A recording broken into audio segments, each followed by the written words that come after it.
Yung 60 billion na yan, ibabalik na natin sa PhilHealth. Sabi ng Pangulo, isoli na. So that is a belated admission of guilt. Kasi sinoli niya, nasa pabelya. Anong oras na ngayon? More than a month. Isang taon na ho. Isang higit taon na. mula nung naisoli final ba? yun. Yung 60 billion at 10% na time deposit, magkano yun? 6 billion. O, saan napunta yun? Sino ang kumita? Ang pwede mo makontrol ngayon, which ang presidente ang may hawak, executive branch, iutos lang. Magandang araw po sa inyo mga banateras. Ako po si Banat Girl. Ito po mga banateras, panoorin natin ito at sabay-sabay po tayong mag-react sa comment section. Alright, panoorin na po natin ito mga banateras.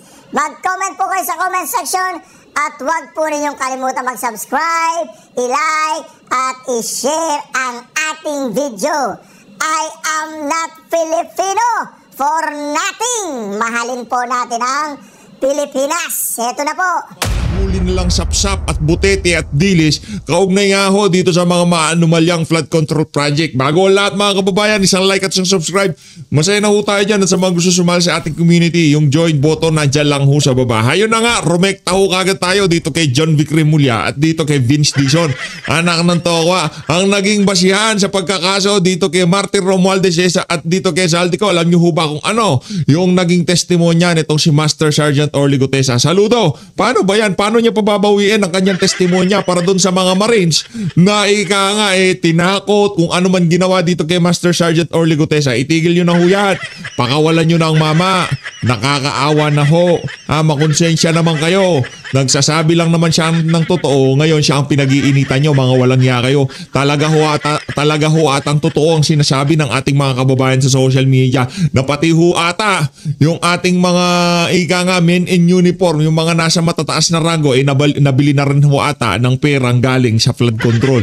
Yun ho ngayon ang usap-usapan sa social media. Tayo ho naman mga kababayan, basa-basa lang naman tayo. Hindi pa ho natin napanood to. Sabay-sabay ho tayo mga kababayan. Sabay-sabay tayo. Game.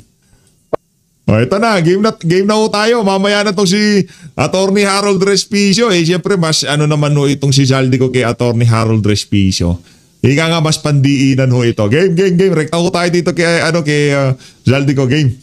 Papalabasin ng administrasyon na ako ay isang terorista sa loob at labas ng Pilipinas. Naku, matindi to Parang nakatulog ka na, brad Sa tingin ko, matagal na yung video. Pero yung yung quote mo talagang pangdiinan Dalawang na yan. Yan na yung pinaka-iconic. Ibenta natin yan kay Boss Toyo. Zaldico, bigay mo sa akin. Benta ko kay Boss Toyo yan. Iconic yung mo na yan. Bili nga ako ng... Anak nga tayo ng brown ako. Bibili ako ng coat mamaya. Kulay brown. Ganyan ang susuot natin pagka nagbablog tayo. Ala Zaldico. Abangan nyo mga kababayan. Bibili ako ng brown coat ko. Para mailibing ako kasama ang katotohanan, kahit saan man ako pumunta. Sinabi na agad sa akin ni Speaker Romualdez na kailangan ko makapag-deliver ng 2 billion pesos kada buwan para sa pagdi-deliver ng male-maletang pera patungo sa bahay ni Speaker. Ang sinabi mismo ni Speaker Martin sa akin na hati sila ni Pangulong Marcos sa perang yon, para gamitin bilang bagsakan at imbakan ng pera mula sa mga SOP, collection at deliveries na para sa Pangulo. Huwag mo akong pigilan sa mga insertions ko. Huwag ka nang makialam sa budget. Ang gusto niya ng 50 billion pesos na insertion.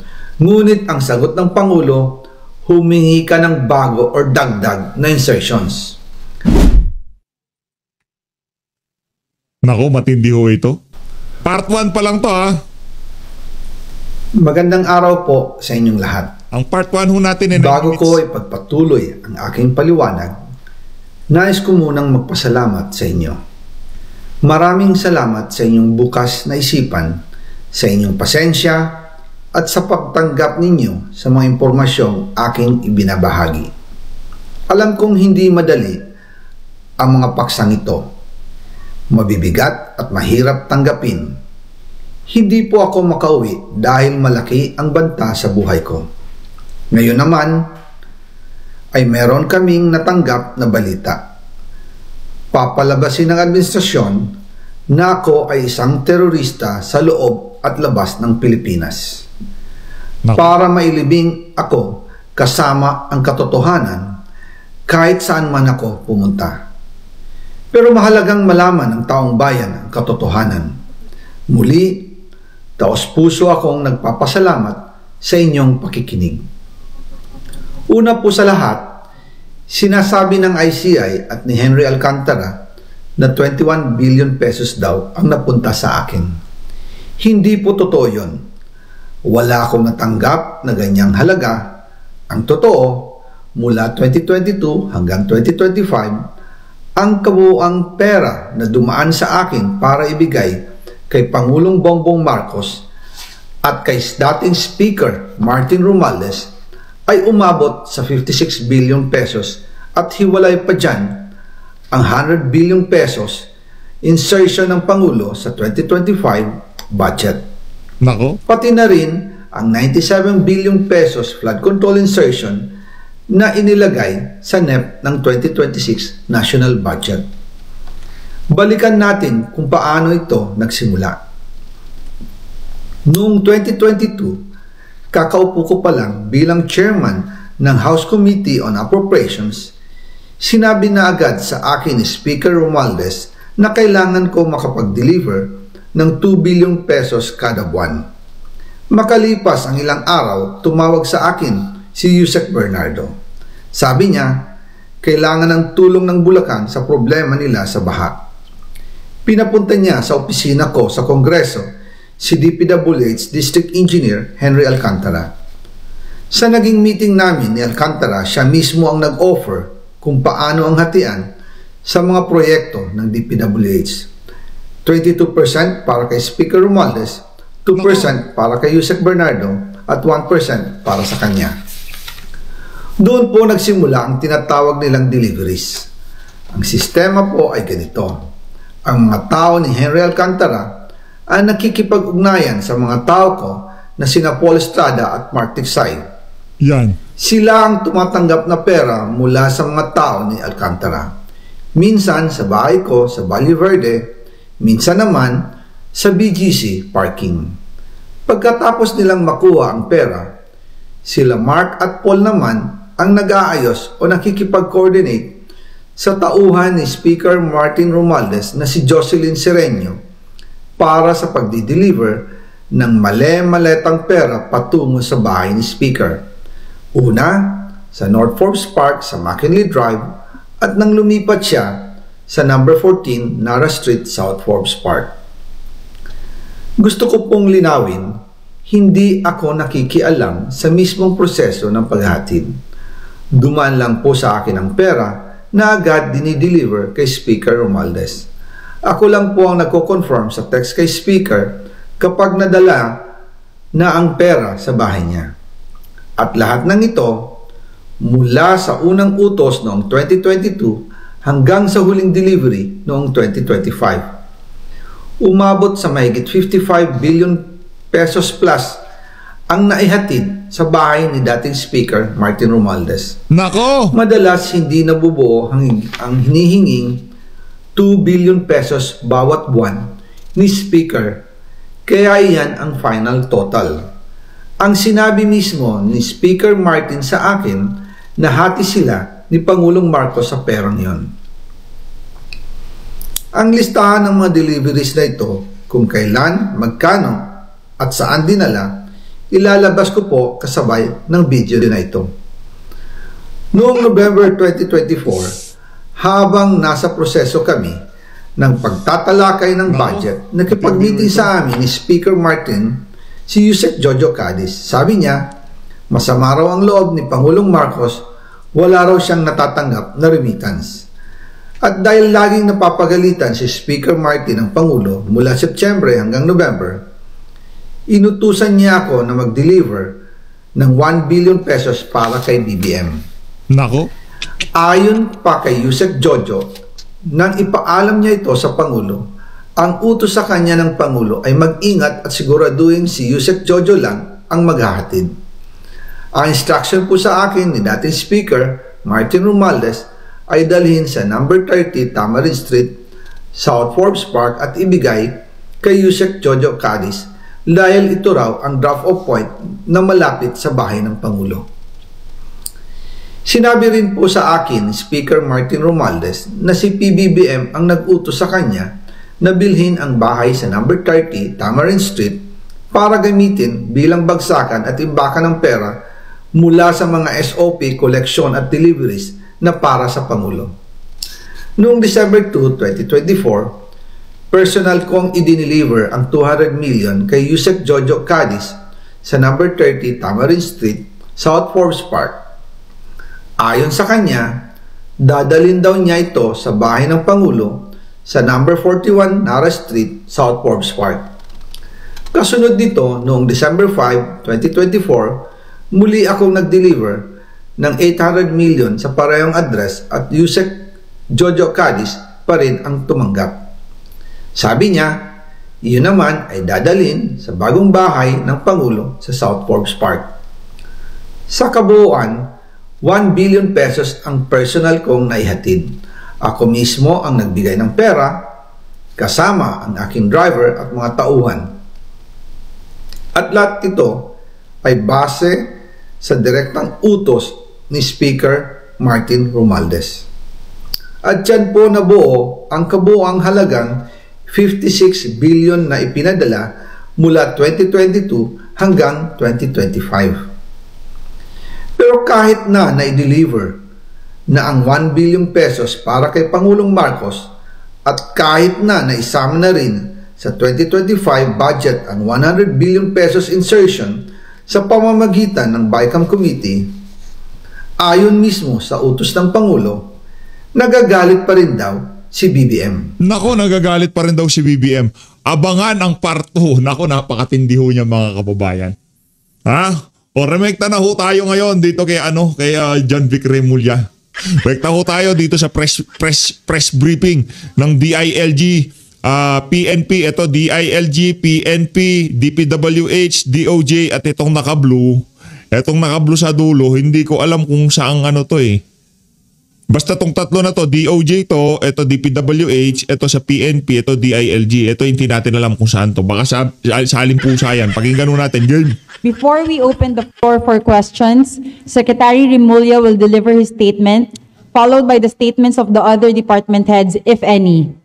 We ask the media to keep your questions orderly, direct, and focused so we can give the public the clear and accurate information they expect.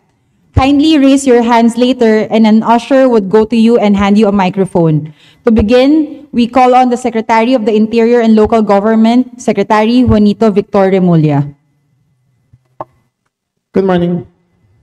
Morning. Today is about the response of the law enforcement agencies regarding the warrants of arrest issued by the Sidligan Bayan over 16 individuals. 16 These individuals are Elizalde 16 Dilis at Sapsap.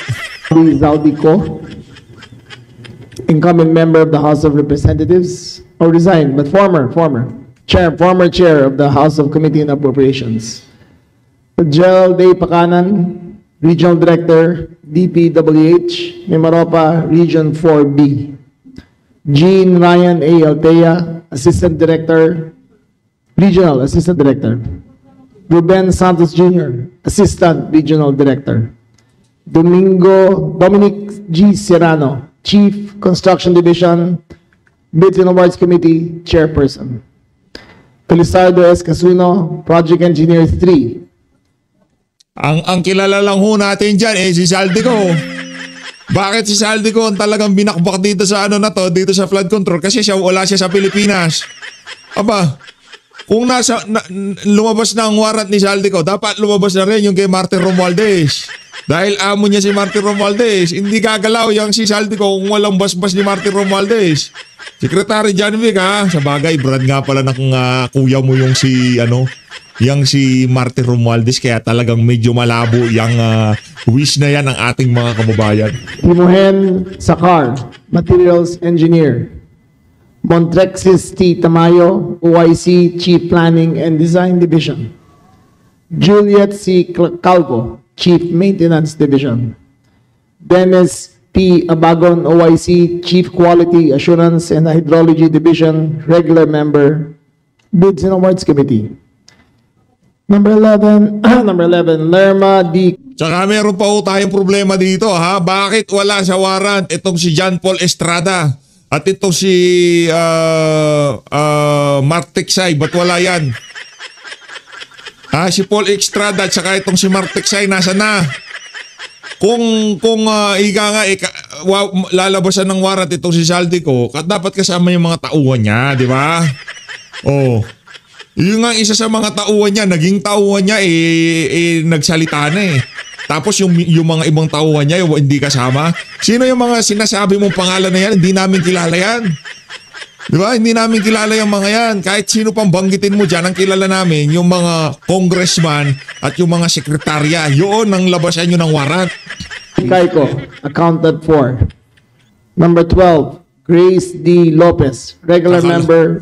Akala ko Grace po na eh. Grace D. Lopez pala. Sorry. Akala ko kasali si Grace po. Bids and Awards Committee. Sayang. Number 13, Frederick Carl Camero, Vice Chairman, Bids and Awards Committee. Number 14, Aderma Angeli Alcazar, President and Chairman, Board of Directors, Sunwest. Number 15, Cesar X. Benaventura, Member, Board of Directors and Treasurer, Sunwest. Number 16, Consuelo D. Aldon, Member, Board of Directors, Sunwest. Now, next in the slide is the members that have been arrested. Andiyan na ba?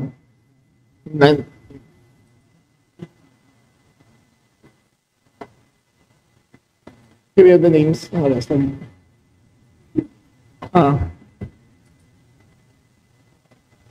Teka lang ho. Meron ho tayong breaking news ha. Meron hong breaking news. Ito na.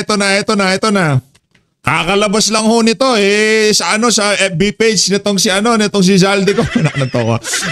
Ito pinaka latest anak ng Petra Garapata. Ito na ho mga kababayan, ang pinaka-aabangan ng lahat, mga karagdagang ebidensya para talagang madiin na yung mga buhaya sa pamahalaan. Ito na ho mga kababayan ha, yan o. Maliwanag pa ho sa sikat ng araw. Maliwanag pa sa sikat ng araw. Ito, tingnan nyo naman ho yun mga kababayan. Pambihira. O yan o.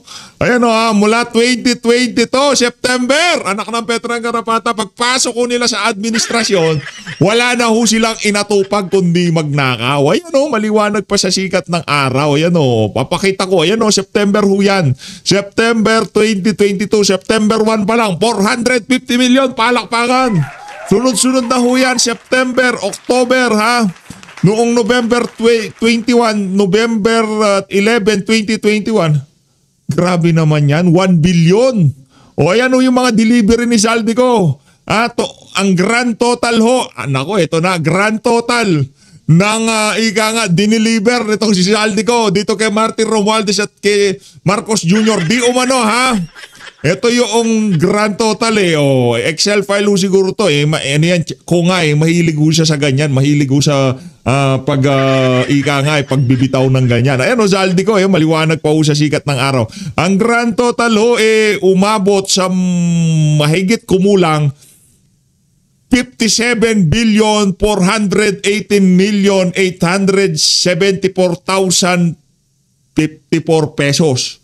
Yan ho ang grand total ng diniliver siguro nito ni Zaldico. Grabe naman yan. Napaka naman yan. Ayan na yung mga screenshot. Merong petsa. Taas ho natin para makita yung petsa. Ayan yung petsa. Ayan makikita nyo mga kababayan. Nasaan yung petsa PH? Ayan yung petsa. Yan sinasabi natin. Ayan May 2, 2024. Maliwanag pa sa sikat ng araw ha. Walang video ngayon si Zaldi kaya meron naman ho siyang mga ebidensya. Palakpakan. Ano pa? Anak ko, matindi to. October 3, 2024. Palakpakan. Napakaraming maleta. Yung 27 luggages nagkakalaga ng 1 billion Pesos. Oh, ayan o mga kababayan, napakarami nito. O ano naman to? Ito may petsa. Importante yung petsa kasi conversation yan eh. Makikita nyo pixelated yung pixelated yung picture na talagang in-screenshot ho yan. Kumbaga, ang nangyari dyan, kung di tayo nagkakamali, ito ho yung pinicturan yung mismong conversation. Hindi, mismong ano ho ito, mismong device ng kung saan sila nag-uusap. Tingnan nyo ho, continuous yung pixel niya ha. Hindi ho yan edited kasi pagka-edited yan, dito sa parte ng mga oras, hindi nyo ba makita yung petsa? Teka lang ho mga kababayan ha. Mamaya na lang, sa ibang video, baka medyo mas mataas. Okay? Ang sigurado dito, yan ho nasa 1 billion. Ha? O, ito, yan. Kita nyo ho mga kababayan. Ito yung sinasabi ko sa inyo. Pagka yan, hindi nyo ho ba makita, pixelated ho siya Yung pagka-pixelated ho niya, hindi ho talaga siya edited kasi pwede yan palitan lang yung petsa, idikit lang yung larawan. Pero base sa ating paunang pagkita dito sa mga dokumento na to, hindi naman ho sila edited, no? Ayan o, yung mga pixel ba, yung continue yung nila pixel, pagkatapos pagdating dito sa numero, pagka ho kasi yan, pwede naman i-edit yan, madali lang naman gawin ng paraan yan, pero napakalinis kung in-edit man to, napakalinis, napakaayos ng pagkadali. Madali lang naman ho yan, i-clone lang naman yung bahagi na to, pero makikita mo yan, hindi magiging continuous yung yung pixel niya, yan yung mga pixel. Hindi ko alam kung kita nyo ho, pero ako kitang-kita ko dito. Tingnan nyo ho doon sa mismong mismong FB page nitong si Zaldico. Marami-rami pa ho ito. O ito, ng January 12. Ito ho nung panahon na kinidnap nila ang ating pinakamamahal na Pangulong Rodrigo Duterte. Ayan ho. Ayan ho. Ayan ho. Ito ay nagkakahalaga ng marami-rami ho ito mga kababayan. 500 million ang pinag-uusapan natin dito. Yan, ito naman 250 million lang. Medyo konti lang to siguro pang Pasko nila ito. December 16 pang Aguinaldo lang ho siguro nila ito, mga 250 million. Meron nung mga dokumento si Zaldico. Abangan nyo lang mga kababayan, sa tingin natin, marami-rami pang ilalabas itong siko. Ayan grabe naman yan Grabe ho yan cash out, grabe. Para lang ho silang nagtag dito yung mga nagka-cash out. 500 million, napakarami ho nito mga kababayan. Nakakailan na ba tayo? 500 million na naman ho dito. Binura to ba't binura pangalan? Hindi pwedeng burahin yung pangalan. Zaldico, burado na to. Gusto namin, buuin mo, walang bura-bura. Kasi tinitingnan din namin yung mga kalidad ng mga larawan na ilinalabas mo. Kung edited ba yan, kung in-AI ba yan. Ayan pixelated ho siya. Kita nyo? Madali lang naman i-edit yan. Kaso yung pagkalapat ng mga numero, ng mga pixel, kung kinloan man yan, sa ayaw sa gusto mo, hindi mahirap ilapat. Tapos mag-iiba yung kulay kung dito kinuha banda, tapos medyo light siya dito, dark siya dito. Makikita kung edited tong larawan na to. Base sa ating unang pagkakakita, ang dami nito. Ito ay para doon sa mga kababayan nating nasa ngayon, nasa PGH. Itong linya ng maleta na to para sa PGH to. Sa mga kababayan nating naghihirap na walang pambili ng gamot, dapat sa inyo napunta tong isang harera ng pera na to. Yan, ang dami ho. Ito naman para sa mga kababayan natin na para mapaganda ang kanilang buhay. Ito para sa mga flood control. Ano ho yan hindi lang, yan kasing pondo ng flood control na yan, hindi lang ho yan ang galing doon sa budget talaga para sa panggawa ng mga flood control project na yan. Marami hong budget sa Department of Education, Department of Health, pinagtatapyas ho nila at linagay nila dyan sa mga program appropriation para mailabas ho nila ng mabilisan yung mga kaperahan. Ayan, dami Grabe naman yan. O ito siguro 30 million na laman ito. Ito 30 million, 30 million, 30 million. Na siguro ano lang ho itong mga ano na to, mga luggage na to, single use lang to mga to. Ayan o, yung matindi ho ito mga kababayan. Yung kahalintulad na sticker doon sa mga luggage na nakita doon sa siguro ano yun no, merong larawan itong si Martin Romualdez, di pa kumpirmado kung ano man yan, di ba? Ito ho yung mga yung kahalintulad na sticker oh. Dinilabel nila, ayan oh, may label ho, magkakalintulad, meron lahat label. Parang yung sa ngayon, ang gagawin ho natin sa susunod na video, subukan ho nating hanapin yung mga luggage na nandito sa larawan ng labas ni Zaldico at doon sa mga luggage na di umano idiniliver dito kay dating Speaker Martin Romualdez. Di umano ha, mamaya ho. Subukan natin pagkumparahin. Hanapin ho natin yung mga luggage na yon dito sa mga ilinabas na luggage na to ni Zaldico. Aba, matindi anak ng toko. Ang dami nito. Ayan Grabe naman yan. Ang dami ho mga kababayan. No joke ito 55 billion. Grabe Grabe ho yan. Sige, sabi ni Zaldico, i-warrant nyo ako. Wala problema, ilalabas ko lahat ng ebidensya, palakpakan. Pambira, di pa ho tayo tapos. Ang dami-dami pa ho nito. Dalawa magkasunod dalawa. Ulit lang yan, dalawa yan. Ito, ayun na nga ho mga kababayan, ayun ho. Nasa 57 billion pesos ho. Yan ho ang breaking news ngayong araw na sa mga ilinabas nitong si Zaldico. Yan ho yung mga bagong ebidensya. Ngayon naman, syempre, tutungo ho tayo dito kay DILG Secretary John Vic Remulla para maituloy ho niya ang kanyang pagbibida. Gang! Arrested so far.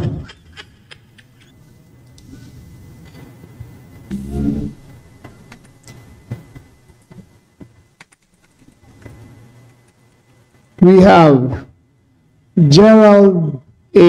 Pakanan.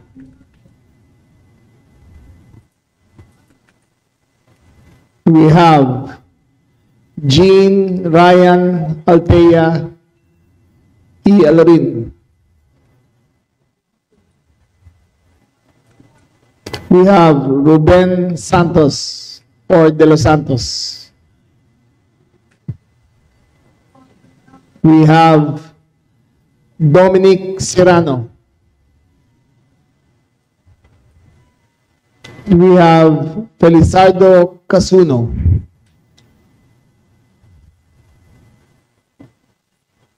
We have Juliet Calvo. Hindi nyo po These six palalakarin were arrested nyo. by the members and operatives of the CIDG. The last person to be arrested was NBI Director. Sino yung na-arrested under Abagon, Engineer Abagon. So, in your screens are the ones arrested so far. Next screen, please.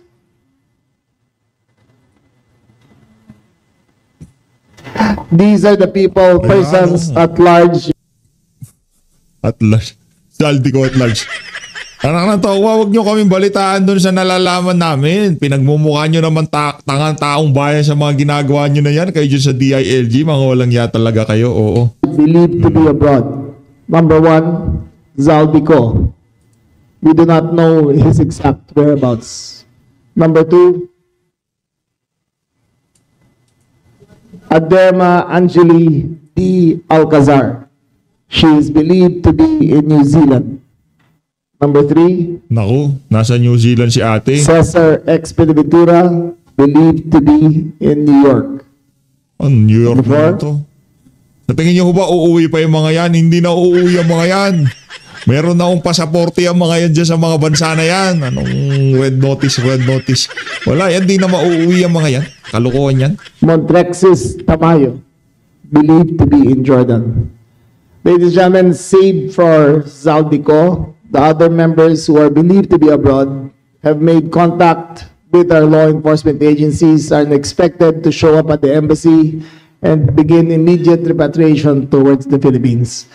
They have done so voluntarily and informing them of their whereabouts, and we informed them of their right to proceed immediately to the embassy as soon as possible. Yan. Ladies and gentlemen, these are the accused personalities. We have to make it clear that no matter where you are in the world, we will find you. If you are at large, we will find you. If you are hiding in the Philippines, we will find you. We have one, maybe NBI director can explain about the circumstance beyond the arrest of the personality. Nako, yan na. Engineer Dennis Abagan was arrested in Quezon City after a failed service in his known address in Cavite. He was arrested on a Sunday early morning at Sikatuna Village. Arrested with him where he stay in helpers or a couple assisting him.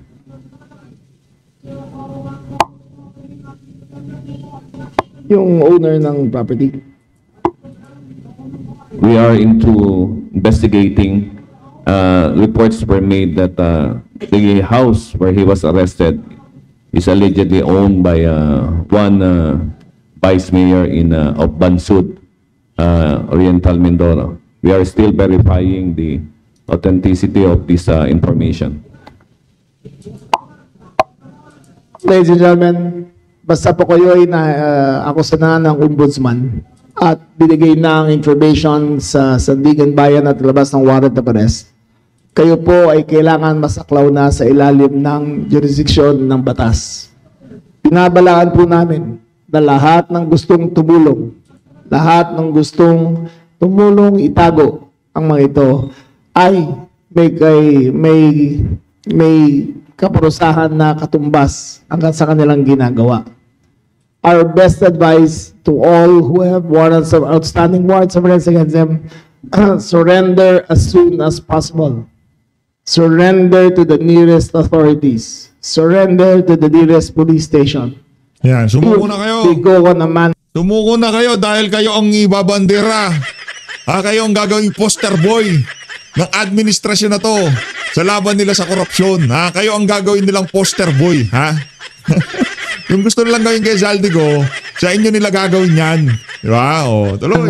After you, we cannot guarantee the results.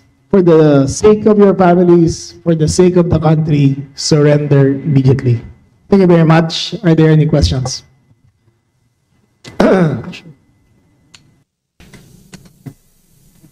Leah, go ahead. Yes, sir. We have 5 questions because we have to proceed somewhere else. Leah? Morning, sir. Leia Ilagan po, UNTV. Sir, itong mga akusado na ito ay saang flood control lang sila nadawit at tama po ba na dire-diretso yung investigation and meron pa tayo mga inaasahan na sa mga susunod na araw? SILG, with your permission. Unang-una po, narinig naman po natin ang Pangulo natin kaninang umaga. In-announce niya ang pagka-aresto nitong mga unang mga sangkot dito sa unang kasong final ng gobyerno laban sa mga maanumalyang flood control project. At sinabi din ng Pangulo natin, umpisa pa lang po ito. Yeah, nandito na po tayo sa punto na mananagot na po lahat ng mga dapat managot. Pero ito talagang si Vince Dizon. May pagka-joker eh. Nandito na daw tayo sa punto na mananagot na daw yung mga dapat managot. Palakpakan. Matindi ho itong si Secretary Vince. Mananagot na daw ho yung mga dapat managot. Ibang klase talaga, oo. Umpisa pa lang po ito. Umpisa pa lang. Ang unang kaso tungkol sa flood control sa Oriental Mindoro. No? Pero marami pa pong parating na kaso. Naku. Marami pa pong... Huwag ko kayong magalit sa bayan ng Pilipino Marami pa daw kasong parating. Doon sa mga butete at sapsap. Makakasuhan. Pagka yan hindi naging dating speaker, hindi pinsan ng presidente. Ano ka natawa?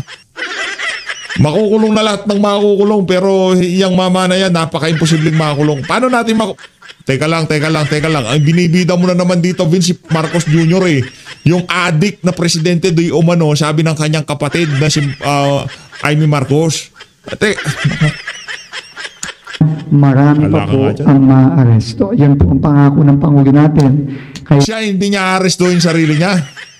Kundi rin lang naman niya aarestuhin sarili niya, huwag na ho kayong magbida-bida. Nagmumukha ho kayong tanga sa mga pinaggagawa nyo na yan. Sa totoo lang, Sec Vince, medyo mataas respeto ko sa inyo ng mga nakalipas na panahon kasi nakita kita nagtrabaho sa BCDA, talagang matindi yung pagtatrabaho ang ginagawa mo doon Ngayon pala itutuloy mo dito sa administrasyon. Iba ho yan si Vince. Matindi ho yan. Kaya maghintay na lang po tayo. Naghintay na rin naman tayo ng ilang buwan. So, tingin ko konti na lang madadagdagan pa ng madadagdagan itong mga makakasuhan at mga arestong ito. Okay, SLG. Sir, may madadawit po bang mga local government executives Oriental Mindoro tungkol dito sa flood control? That is the discretion ng ombudsman yan. So, itihin natin ng ombudsman maglabas ng report nila. Pero may iniimbestigahan. Again, ombudsman yan. Sila ang magsasabi. 2 more questions, please. Yes, sir. Sir, good morning, no? Any information po regarding the whereabouts of Saldico? You said last Friday he was in Japan. Is it also true na nasa isang country siya na walang extradition treaty with the Philippines kaya hindi siya maaresto basta-basta? Kasi meron tayong kay Negros Oriental representative na huli siya agad. But why with Saldico? Why is it taking so long? We believe he's traveling with another passport. We do not know if he's using another name. So, bine-verify pa namin The blue notice is out. Now that we have now that he is good, the arrest warrant. Anak ng toko yung pinaghiraman ng eroplano na panghatid kay dating Pangulong Rodrigo Duterte dyan sa The Hague, Netherlands. Siya naman ho ngayon ang hinahanting yung mga kasama niya doon sa ginawa nilang pagkidnap kay dating Pangulong Rodrigo. Anak ng Petrang Garapata. Ang hirap talaga ng buhay. Kaya itong mga Remulla na to at mga Marcos na to, ano lang yan, umiikot lang ang mundo. Diba? Baka yung mga ibang hinahabol nyo ngayon o inaaway nyo ngayon, pagka umikot ng mundo, sila naman hahabol sa inyo. Kaya ang rules na lang ng buhay, wag na lang magnakaw. Diba? Wag na lang magnakaw. At wag na natin gawan na masama yung mga kapwa natin Pilipino. Yung tipong wag nating ipatapon sa ibang bansa kasi mahirap na ho Dadating ang punto na sisingilin ho kayo ng hindi ng sambay ng Pilipino. Bagkos siya ang ika nga Diyos ng tadhana. Pagka yan, wala ho kayong magagawa. Especially ikaw. Pag sinabi nitong ng tadhana na magiging yun ang mangyayari sa'yo. Di ba, John Vic? Hinay lang. Red notice can be out and then we will further determine kung nasaan talaga siya. So, hindi po siya gumagamit ng Philippine passport. So, kahit i-cancel, Secretary. Ang hula lang namin, reportedly he has another passport that he's using. Thank you, sir. 1 more question, please. Yes, sir. Morning, sir. Alfred Dallison. Alfred. Journal Group. Sir, yung napanood kahapon na yung isang suspect, nagbabarge yung mga agents, destroying the door using a battering ram. Will it be the norm na gagamitin ng PNP and the LG and NBI para ma-arresto lahat ng mga suspects? Your question again, do we use the same procedure? Yes, will it be the norm? Yung ginawa ng NBI is standard operating procedure talaga yan. If they refuse to open the door, then the arrest warrant gives them the power to forcibly to break open the doors. Nasa kapangyarihan ng NBI yan at ng ating law enforcement agencies. Okay, meron ba? Last one before we leave. I think 2 more questions, Sec. Okay, go ahead. Sir, last on my part. Yung sa 6 po na, yung sa CIDG, were they arrested or some of them surrendered? Chief?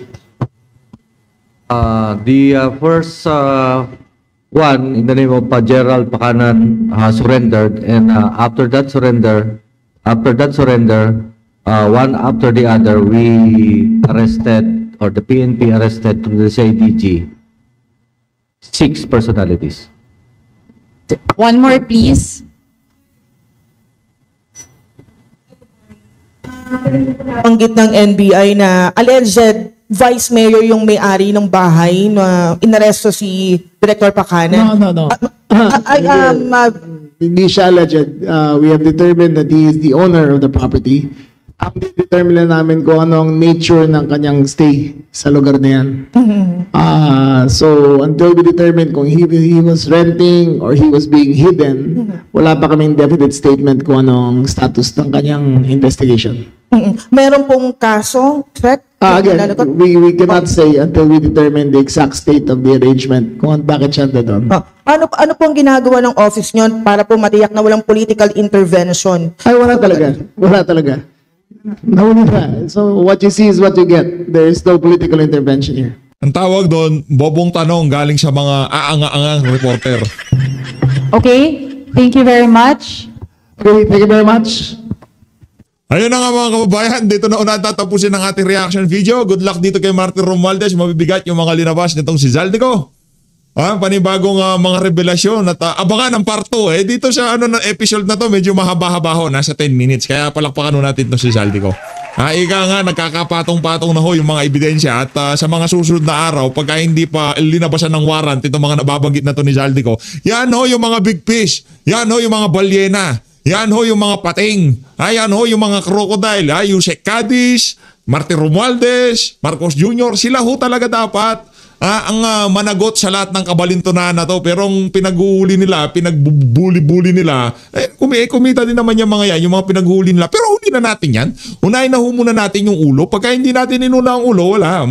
Malaking problema ho yan. Mahalin natin Pilipinas. Maraming salamat mga kababayan. Sa masunod na video, pagkumparahin natin yung mga maleta na nakita na nasa tabi ng rawan ng pamilya ni Martin Romualdez at itong mga maleta na ilinabas ni Zaldico.